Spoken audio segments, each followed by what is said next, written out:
아멘. 오늘은 지난주에 창세기 강의 11번째 시간으로서 창세기 4장 11절부터 26절까지 내용을 다 말씀을 드렸는데요. 우리 그래도 잠깐 썸머리하고 그리고 오늘 또 5장에 대해서 그 내용이 어떻게 연결되어 있는지 한번 보도록 하겠습니다. 4장을 정리해드리면 아담과 하와가 동침해서 생육하고 번성하는 축복이 이루어지고 있음을 나타내고 있죠. 그리고 인간의 타락과 범죄의 속도가 단 1세대도 지나가기 전에 살인자로 등록이 되는 걸 보고는 죄악의 속도가, 범죄의 속도가 누룩과 같이 퍼져나가는, 속도가 엄청 빠르게 나가는, 지금 AI 시대처럼 그렇게 빠르게 나가는 것을 보게 됩니다. 어마어마하게. 그리고 또 인간이 교만해지기 시작하니까 하늘 끝 모르게 그렇게 교만해져 가고 있는 모습을 보게 하죠.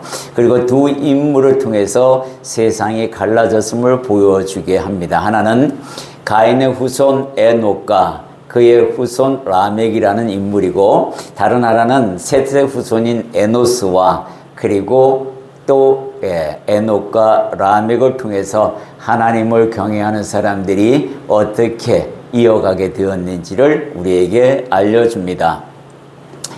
가인의 후손 중에 주목해야 할 인물들을 우리가 얘기를 들었는데, 첫째 아들 에녹이었어요. 에녹은 놋 땅 위에 성을 쌓아서 아버지가 그 첫 번째 아들 이름으로 에녹성이라고 지었다고 말씀하고 있죠. 이게 큰 의미를 나타내는데, 놋 땅이라는 게 뭐죠? 유리하는 땅, 그 위에 성을 지었다. 그게 무슨 말이에요? 하나님과의 단절이 안 그래도 유리하게도 하나님과 동행함이 없는데 거기다가 철벽을 쌓는, 성을 또 쌓음으로 말미암아 하나님과 완전히 단절되었다라는 것을 의미하고 있다. 이 에녹성은 그렇다는 거고, 또 하나는 뭐냐면 하나님께서 유리하는 자라 그래서 정착민을 허락하지 않았는데 본인들이 정착을 하고 임의대로 그렇게 살아가는 모습들을 보게 합니다. 그만큼 순종과는 거리가 먼 인생을 살아가는 그런 가인의 후손들을 보게 합니다. 이러한 의미들을 하나님께서 이 성경을 통해서 자세히 이야기해 주고 있어요. 그 성을 통해서 하나님의 보호보다는 내가 내 스스로 보호하겠다라는 그런 의도도 그 안에 있었다라는 거고, 또 그 에녹성은 인본주의의 대표적인 그런 성이다라는 것도 우리가 들었습니다. 그리고 성 안에는 하나님의 말씀이 없었어요. 그죠? 그런데 그들 안에는 하나님의 말씀을 기억하고 있었다는 거죠. 라멕이 뭐라고 얘기해요? 가인이 받은 징계는 7배지만 내가 징계를 내린 거는 77이나 된다. 이렇게 얘기하면서 가인, 즉 자기네 조상이 하나님께 저주받은 인생이란 걸 알았음에도 불구하고 회개는커녕 더 교만해지는 모습들을 성경에서 우리에게 보여주고 있다라는 거예요. 그럼에도 불구하고 하나님은 그들을 저주는 하였으되 완전히 삶에서 끊어버리지 아니하고 기술을 줘서 그 기술로 물무교환으로 먹고 살게 하시는 은혜를 베푸시는 하나님을 보게 하신다라는 겁니다. 그 라멕이 그거의 대표적인 케이스예요. 마지막 때가 라멕 시대처럼 될 것이다.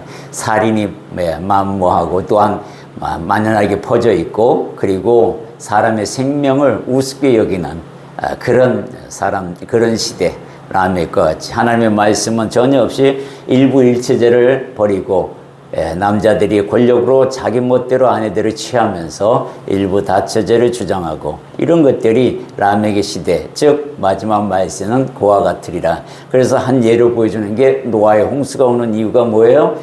바로 그런 거예요. 바로 성에 그러한 도취되어서, 성욕에 도취되어서 여자를 자기들 마음대로 취하게 되고 그런 것들을 보게 합니다. 그래서 하나님께서 포악해졌다, 부패해졌다, 그래서 멸절하리라 이렇게 이야기하고 언약받은 백성들만 구원받는 일을 우리에게 보여주고 있다라는 겁니다. 이러한 것들을 성경에 아주 자세하게 기록해 놓고 이 라멕의 시대를 중심으로 노아의 홍수가 오게 되는 동기를 우리에게 보여주고 있습니다. 그래서 하나님의 영이 떠난 존재와 또 하나님의 영이 함께하는 하나님의 아들, 하나님의 영이 떠난 것을 사람의 딸로 표현한 이유가 뭐냐면, 사람의 딸이 뭐예요? 죄를 낳는 사람들, 이런 의미입니다. 서로 혼합되어서는 안 되는데 하나님의 아들들이 딸들을 취하여 내 피름을 낳는다. 이게 이제 5장에서 6장에서 연결해서 계속해서 나오는 일들이 벌어지게 된다라는 겁니다. 이렇게 해서 인류는 점점점 타락의 일로 가고 있고, 또 하나님의 아들로서 그 정체성을 망각해 가고 있는 것을 보여주고 있는 겁니다. 자, 오늘은 창세기 12번째 강의 시간이고요. 5장 첫 번째 시간이고 5장 1절부터 나아가도록 하겠습니다. 창세기 5장에는 이 강의의 핵심 키워드가 있어요. 첫 번째 뭐냐면 아담의 계보와 마태복음 1장 예수 그리스도의 계보를 비교할 수 있는 눈이 있어야 합니다. 그리고 두 번째, 가인의 후손 중에 에녹과 셋의 후손 중에 에녹을 비교할 수 있는 눈이 있어야 돼요. 그리고 세 번째는 가인의 후손 라멕과 셋의 후손 라멕을 비교해야 돼요. 이런 같은 이름에서 어떤 역사가 있었고 하나님께서 어떻게 그 역사에 따라서 처방을 내리는지를 봐야 합니다. 그래야 성경이 보여요. 창세기 강해가 곧 요한계시록 강해하고 연결이 되어 있습니다. 요게 이제 강해가 끝나면 요한계시록 강해를 시작할 겁니다. 다 끝나면.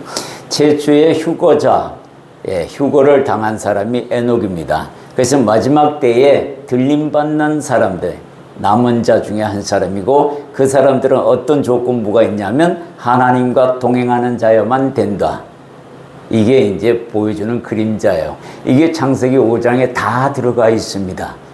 이게 마지막 마치 요한계시록을 보는 듯한 그런 느낌이 있습니다. 그래서 창세기 강의를 잘 듣고 해석이 여러분 마음에 안착이 되고, 누구에게든지 간에 누가 물어보면 그건 이런 거예요 하고 알려줄 수 있어야 돼요. 그랬을 때에 이게 이렇게 연결이 되는구나 하고 성경을 볼 때 영안이 열리게 되는 겁니다. 그런 내용들을 가지고 1번부터 하나하나 우리가 살펴보면 제가 자세히 설명해 드리겠습니다. 아담의 계보와 마태복음의 1장 예수 그리스도의 계보에 비교해 보면 핵심 모드, 뒤에 가면 다시 자세히 말씀드리지만 셋의 후손 에노스 때부터 하나님의 이름을 부르기 시작합니다. 그리고 그러나 그럼에도 불구하고 여전히 죄가 왕노릇하고 있다라는 것을 계속해서 보여줍니다. 이 아담의 계보는 낳고 살고 죽었더라가 계속해서 반복해서 나와요. 이따가 읽어볼 때 보면 알게 됩니다.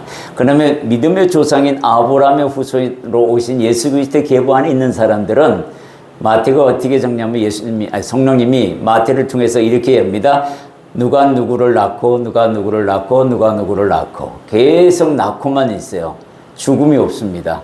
살고 죽었더란 말조차도 없어요. 그 왜 그러냐? 성령 안에 있는 자들은 실상은 살아있는 자들이라. 육체는 죽을지라도 실상은 영은 살아있는 존재니까 사망이 왕노릇하지 못하는 계보다. 이걸 마태복음에서 알려주고 싶어하는 그런 차이점이 있습니다. 뒤에 가서 다시 자세히 말씀드리겠습니다. 두 번째는 가인의 후손 중에 에녹과 셋의 후손의 에녹은 지난주에도 약간 말씀을 드렸는데요. 가인의 후손 에녹은 성을 쌓습니다. 노땅이라는 이름은 하나님이 붙인 이름이에요. 지역 이름이 아니라 무슨 말이냐면 유리하는 땅 위에 성을 쌓았다, 집을 쌓았다. 이 말은 뭐예요? 기초부터 잘못됐다. 기초부터 잘못된 곳에서 집을 지었다. 이런 얘기입니다. 즉 모래 위에 집을 지은 자들이다. 모래 위에 성을 지은 자들이라. 그러니까 어떻게 돼요? 바람이 불고 창수가 나면 무너지게 되어 있는 집이야. 이 얘기를 하고 있는 겁니다. 그런데 셋의 후손의 라멕의 후손은 뭐냐면 에녹 같은 경우, 에녹이 먼저 나오지. 에녹 같은 경우는 하나님 나라 위에 성을 쌓습니다. 그러니까 죽음을 보지 아니하고 들림받아 하나님께로 올라간 사람들, 이들은 하늘의 성을 쌓은 사람들이다. 이런 차이점이 있다라는 것을 분명하게 성경은 이야기하고 있습니다. 세 번째는 가인의 후손 라멕과 셋의 후손 라멕의 비교는, 가인의 후손의 라멕은 교만의 극치를 보입니다. 사람 생명을 아주 우습게 알고 내가 최고다. 완전 인본주의의 사상의 최고 클라이막스, 그게 뭐죠? 바벨탑 사건과 함께 연결이 되어 있는 것이 보입니다. 그렇게 해서 가인의 후손들은 계속해서 이 라멕과 같이 하나님과 멀어진 인생을 살아가는 반면에 셋의 후손 라멕은 누굴 낳았죠? 노아를 낳습니다. 노아를 낳고 난 뒤에 뭐냐면 죄 많은 우리를 이 아이가 안위하리라, 즉 보호하리라 라는 이야기를 합니다. 그래서 노아의 홍수 때에 싹 다 죽습니다.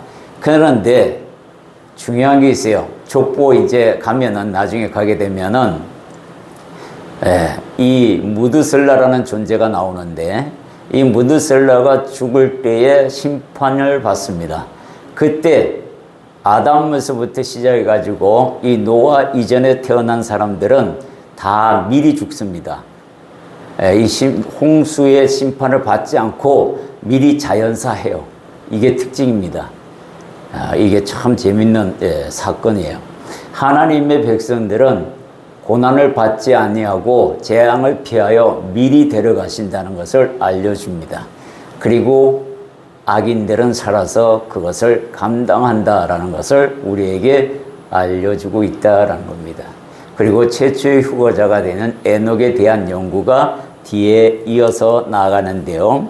첫째는 뭐냐면 무드셀라를 낳고 그가 하나님과 300년을 동행하게 된 이유. 그 이유를 잠깐 살펴보면요. 무드셀라라는 이름이 하나님으로부터 받은 계시가 있습니다. 그 아이의 이름 안에 그렇게 되어 있어요. 그래서 그 아이가 죽는 날에 내가 심판하리라, 이렇게 말씀해서 그 이름의 뜻이, 무드셀라라는 이름의 뜻이 그 아이가 죽는 날에 내가 심판하리라는 뜻이 그 안에 있다라는 겁니다. 근데 그 아이가 언제 죽느냐? 아무도 모릅니다. 하나님만 아시는 거예요. 그렇기 때문에 그 마지막 때 심판은 하나님께 속해 있다라고 주님이 말씀하시는 것도 이 무드셀라가 언제 죽는지 모르기 때문에 그렇게 되어 있다라는 거고, 두 번째는 하나님과 동행하며 낳은 자식이 아닌, 300년 동안 동행하면서 낳았다고 그랬어요, 자식을. 근데 동행하기 이전에, 물론 그전에도 동행은 했지만 이게 깊이 있는 동행은 안 했다는 거죠. 근데 무드셀라를 성경에 기록했다라는 거예요. 따지고 보면 하나님과 동행한 300년 기간 동안에 낳은 자식이 더 거룩하고 더 의미 있다고 생각이 되는데, 왜 무드셀라가 기록되어 있느냐? 무드셀라가 에녹의 장자이고, 두 번째는 그에게 하나님의 계시가 있기 때문이다라고, 그 의미가 있어서 무드셀라가 기록이 됐다라고 성경학자들은 보고 있습니다.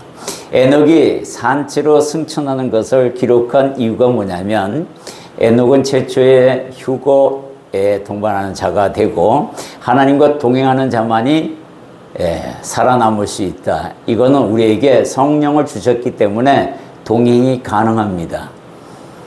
그런데 저와 여러분이 알아야 될 게 있습니다.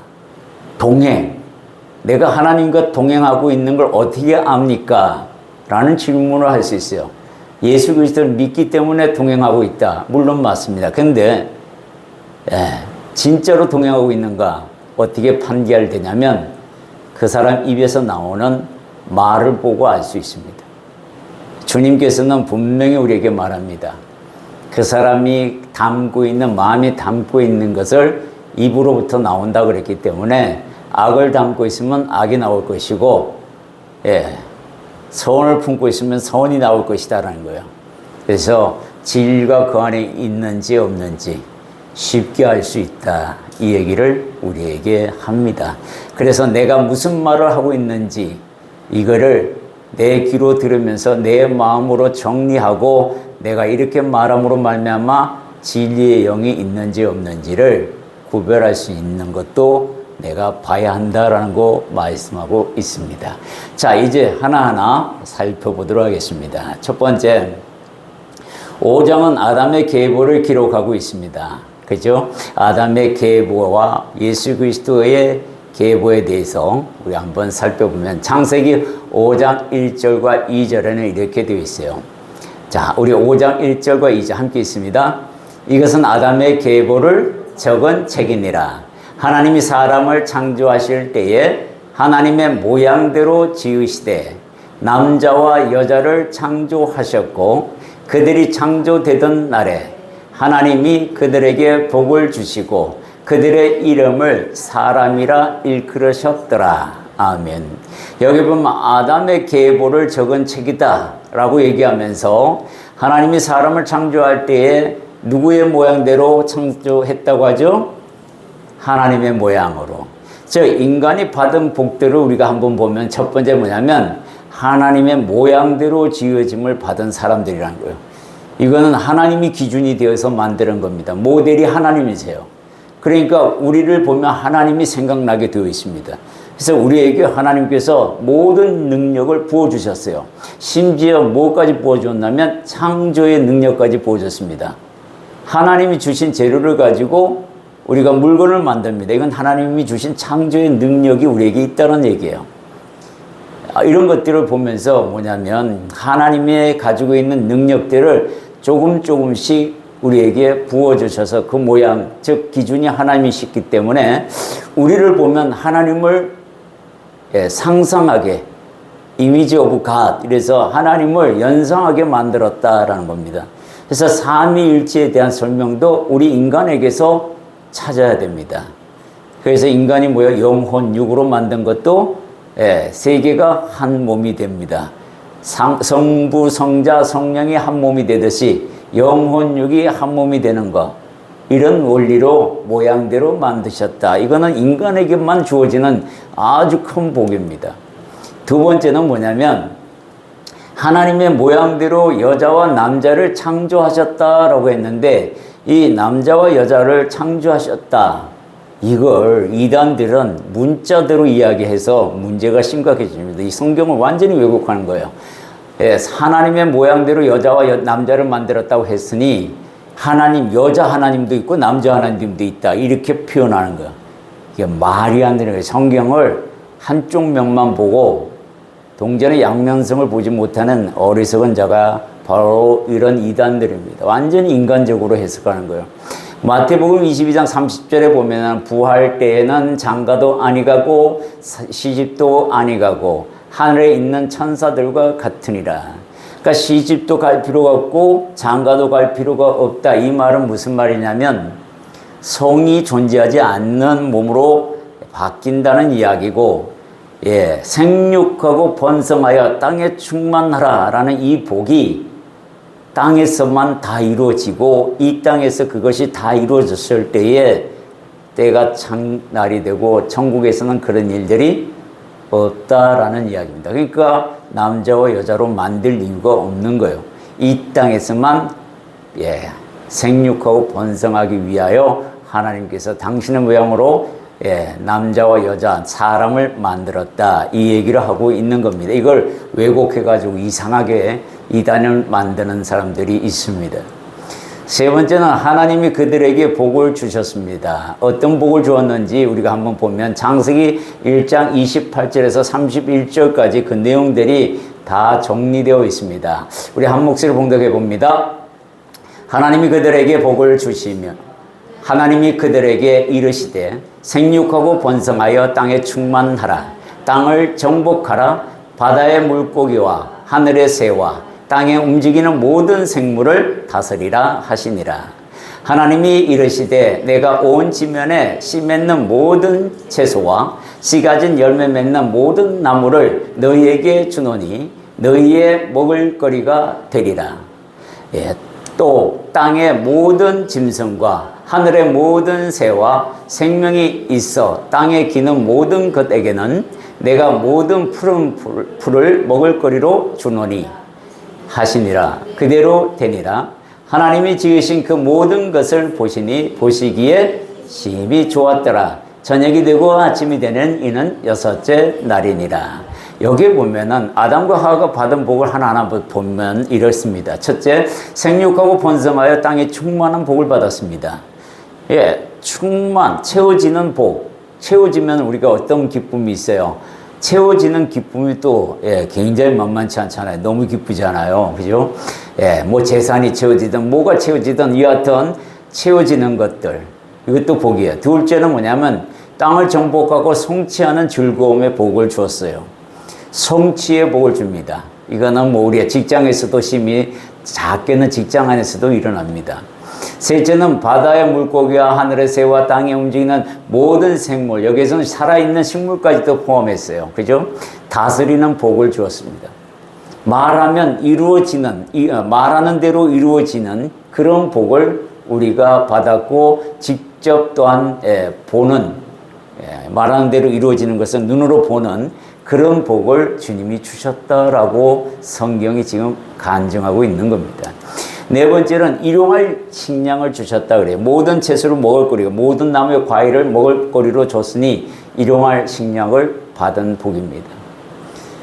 육체를 가진 모든 것들이 다 이 복을 받았습니다. 다섯 번째 뭐냐면 인간에게만 주어진 복이기도 합니다. 창조주 하나님을 심히 기쁘게 하는 존재로서의 복입니다.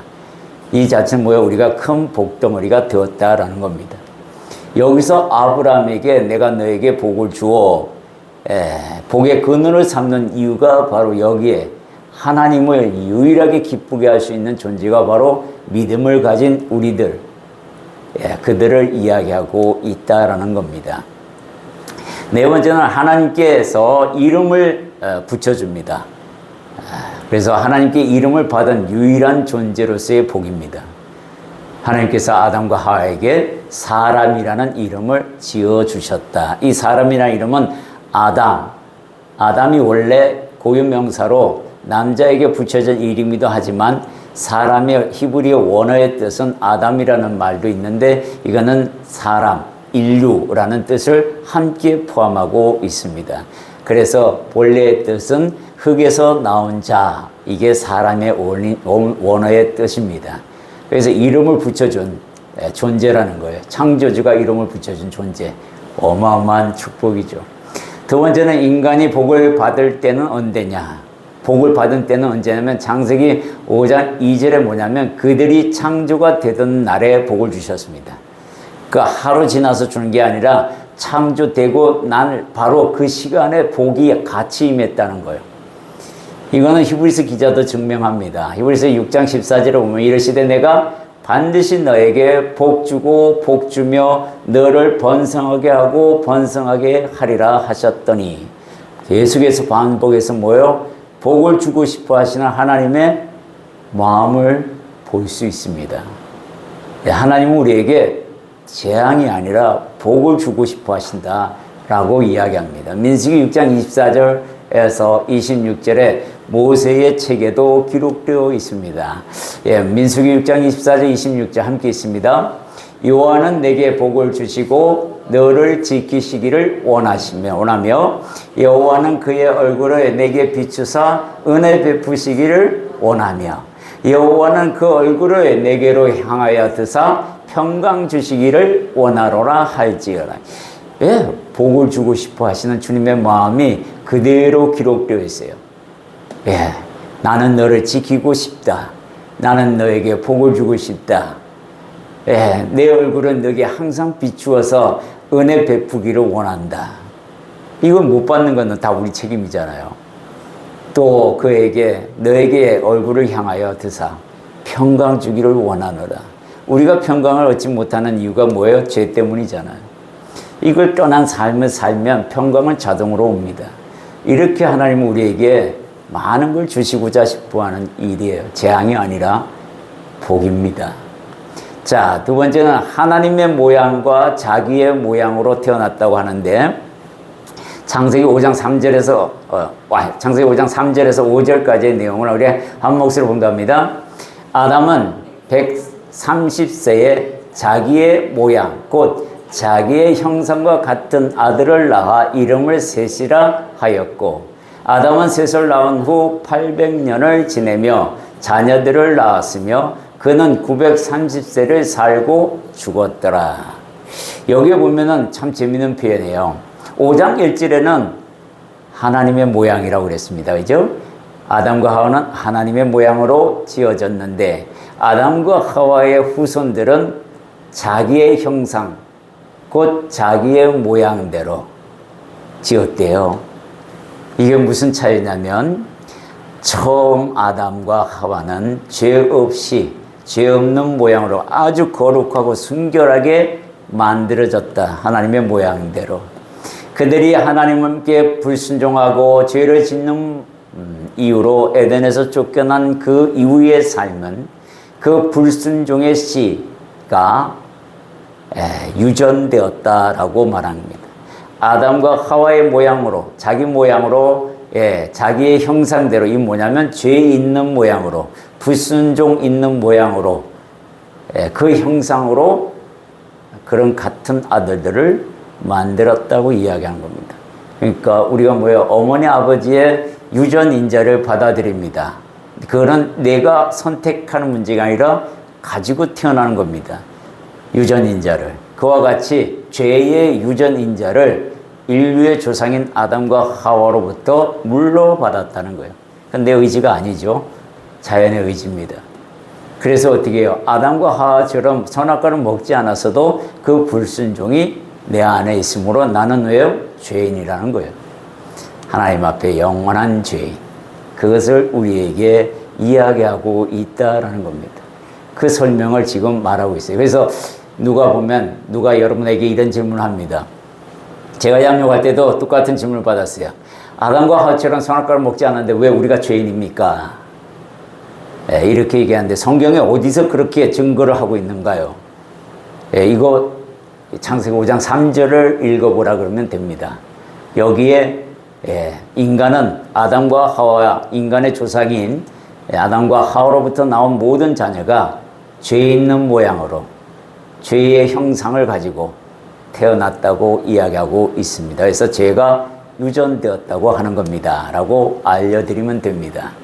자, 낳고 살고 죽었더라와 마태복음 1장에 낳고의 비교를 한번 해보겠습니다. 첫 번째, 창세기 5장에 아담의 계보를 보면 창세기 5장 6절부터 20절까지 그 내용이 계속해서 반복됩니다. 제가 읽어드립니다. 셋은 105세에 에노스를 낳았고 에노스를 낳은 후에 807년을 지내며 자녀들을 낳았으며 그는 912세를 살고 죽었더라. 에노스는 90세에 게난을 낳았고 게난을 낳은 후에 815년을 지내며 자녀들을 낳았으며 그는 905세를 살고 죽었더라. 여기 보면 뭐라고 나와요? 계속해서 아담의 계보가 셋의 계보로 나오는데 이 셋은 누구예요? 에노스, 즉 여호와의 이름을 처음 불렀던 그 계보. 그 안에서 있는 사람들이 다 어떻게 해요? 아담의 계보 안에서 살고 죽었더라. 낳고 살고 죽었더라. 이 얘기를 계속해서 반복해서 하고 있는 겁니다. 이게 20절까지 계속해서 살고 죽었더라, 살고 죽었더라, 낳고 살고 죽었더라. 이게 반복이 됩니다. 이게 뭐예요? 아담의 계보 안에 있는 자들은 사망이 왕노릇한다라는 이야기를 이 계보 안에서 말하고 싶은 겁니다. 모세는 그 이야기를 하고 싶은 거예요. 그리고 난 뒤에 그 불순종의 아담의 계보 안에서 태어난 자녀들에 대한 이야기들 이렇게 이야기합니다. 자, 죄의 삭은 사망이라고 분명히 로마서 6장 23절에 나와 있습니다. 그죠? 죄의 삭은 사망이다라고 해서 아담의 계보 안에 있는 사람들은 죄로 말미암아 사망이 왕노릇하고 있다. 그 말은 뭐예요? 죄가 해결되지 않은 존재들로 그대로 살아가고 있다라는 얘기입니다.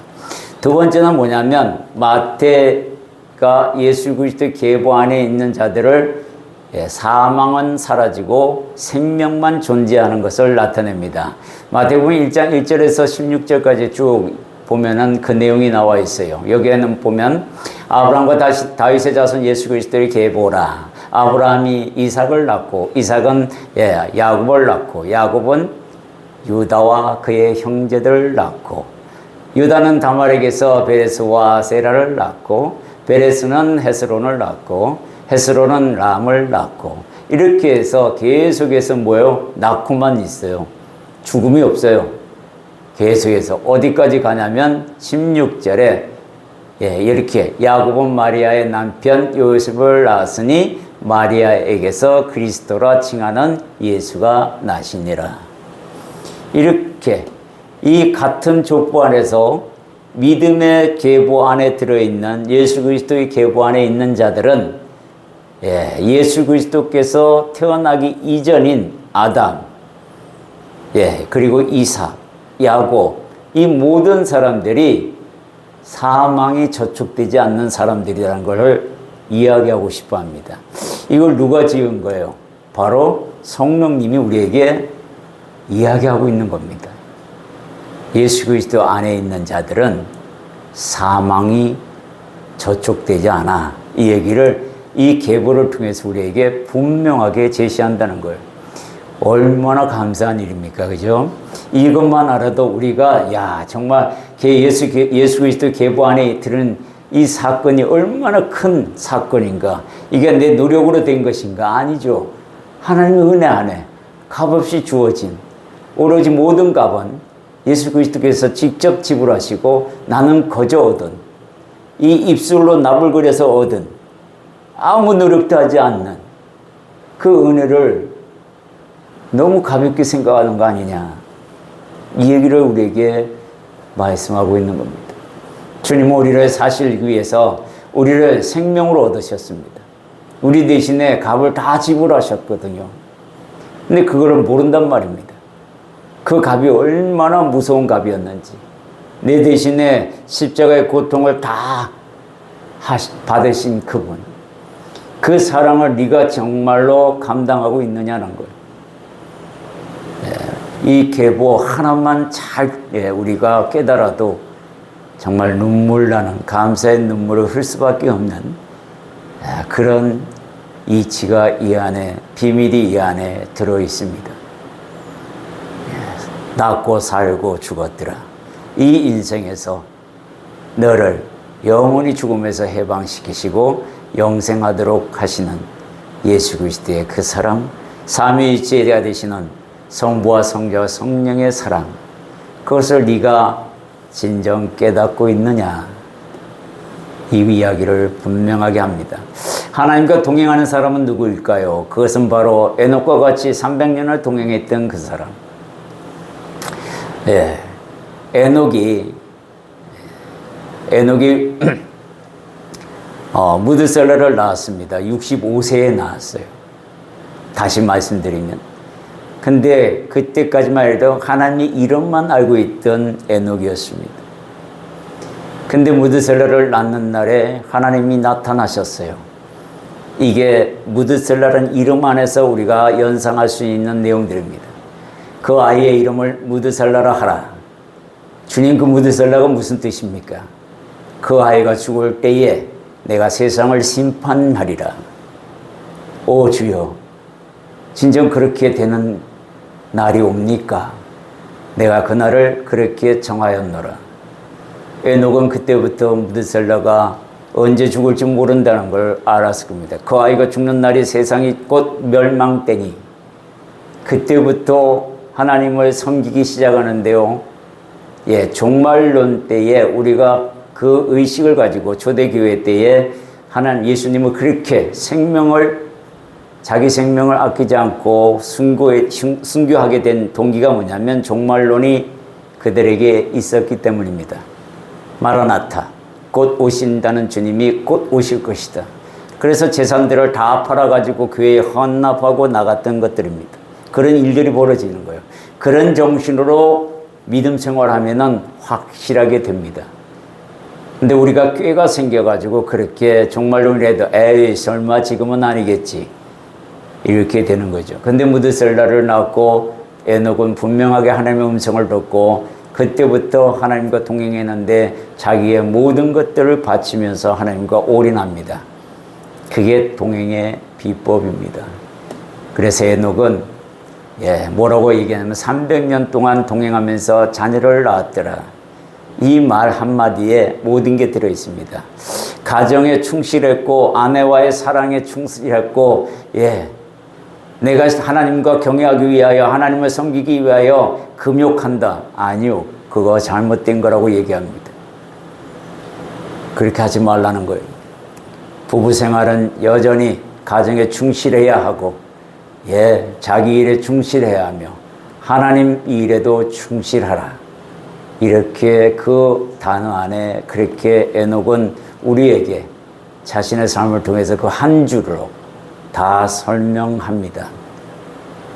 사도 바울은 물론 하나님을 섬기기 위하고 네가 하나님께 특별한 날을 정하여 기도를 하기 위해서 금욕을 선포하는 것은 그건 옳은 일이다. 그러나 그 기도가 끝나면 다시 합하라 이렇게 이야기합니다.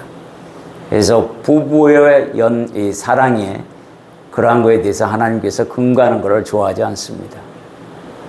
이 하나만 봐도 부부 생활을 어떻게 해야 되는지 다 연상할 수 있게 해놓았어요. 근데 우리는 사랑하는 남편이나 아내를 너무나 가볍게 보고 왼수처럼 봅니다. 그거 아니라는 거예요. 정말 잘못된 신앙관들입니다. 기도하면 다 이루어진다. 맞습니다. 그러나 악을 구하면 하나님께서 그건 안 들어줍니다. 그러나 악을 구하는 그 자를 주님이 긍휼히 여기신다는 말씀은 있습니다. 그 말은 뭐예요? 깨닫게 하신다는 얘기입니다. 정리해 드리겠습니다. 창세기 5장 강해의 핵심적인 것들을 우리가 한번 살펴보았어요. 아담의 계보와 마태복음 1장 예수 그리스도의 계보의 비교를 해보았고, 가인의 후손 중에서 에녹, 셋의 후손 중에서 에녹을 비교해보았고, 가인의 후손 중에 라멕과 셋의 후손의 라멕을 비교해보았습니다. 최초의 휴거자인 에녹에 대하여 연구하는데요. 그는 다음 주에 아마 자세히 다시 말씀을 드릴 겁니다. 최초의 인간의 아담과 하와가 특징인데, 첫째는 뭐냐면 인간이 받은 복들 중에서 쭉 복에 대하여 우리가 살펴보았습니다. 가장 큰 복은 뭐예요? 하나님께서 우리를 보시고 심히 기뻐하셨다. 즉 하나님을 기쁘게 하시는 존재로서 우리가 큰 복을 받았다. 이게 저는 개인적으로 가장 큰 복이 아니었나 생각이 듭니다. 더군다나 하나님께서 사람이라고 직접 이름을 붙여줍니다. 그 사람이 동물들에게 또한 이름을 붙여줍니다. 이렇게 하나님은 질서의 하나님이신 것을 우리에게 보여주고 계십니다. 인간이 복을 받은 때는 언제냐면 바로 창조되던 날에 받았습니다. 이 말의 의미는 뭐냐면 하나님께서는 노하기를 더디하시고 복 주시기는 빠르게 하신다는 의미입니다. 복을 진짜 빨리 주고 싶어 하셔요. 그런데 복 받을 만한 사람이 복을 받을 만한 그릇이 아니다는 거예요. 어제 먹은 밥에다가 복 주세요 하고 새 복을 담아달라고 하면 그 밥그릇에다 담아주실 분이 누가 있어요? 우리들의 자녀가 어제 먹은 밥그릇을 씻지도 않고 갖고 와가지고 거기다가 새 밥 달라고 하면 부모로서 그게 되겠냐는 거예요. 그렇지 않잖아요. 씻고 와. 그래야 깨끗한 밥그릇을 갖고 왔을 때에 비로소 거기다가 먹을 밥을 담아주듯이 복도 마찬가지입니다. 받을 그릇이 되어 있어야 한다라는 겁니다. 언제든지 옵니다. 복은 이미 준비되어 있다는 겁니다. 그것을 내가 담고 안 담고는 내 그릇에 달려있다. 내 그릇의 상태에 달려있다라는 겁니다. 하나님의 모양과 자기의 모양, 아담의 모양, 그 차이를 우리가 설명드렸습니다. 낳고 살고 죽었더라와 마태복음 1장에 낳고만 있는 성령님께서 왜 이렇게 아담의 계보와 둘째 아담의 계보와의 차이점이 무엇인지 우리에게 분명하게 설명하고 있습니다. 너는 어느 쪽 계보 안에 있느냐? 첫 번째 아담의 계보 안에 있느냐? 아니면 둘째 아담, 마지막 아담으로 오신 예수 그리스도 계보 안에 있느냐? 비교하라. 분명히 우리에게 메시지를 던지는 줄 믿습니다. 잠시 우리가 기도하고 찬양하고 축도로 예배를 마치겠습니다. 할렐루야. 주님 감사합니다. 창세기 강해를 통하여 하나님 또 족보 안에서 계보 안에서 이런 비밀들을 우리가 찾아보고 또 깨닫게 되는 것은 하나님께서 지혜를 주시고 또 능력도 주시고 또 그렇게 깨달음으로 말미암아 마음에 두게 하시니 은혜에 감사를 드립니다. 이제 내가 예수 그리스도의 계보 안에 있는 자로서 하나님과 동행하는 그 동행을 누리며 그렇게 살아가기를 소망합니다. 주님의 도우심에도 영안이 밝게 뜨어져서 하나님의 뜻을 분명히 알고 하나님의 의도하심을 알고 순전하게 그렇게 순종하면서 나아갈 수 있도록 도와주옵소서. 함께 하신 주님을 찬양합니다. 예수님 이름으로 기도드립니다. 아멘.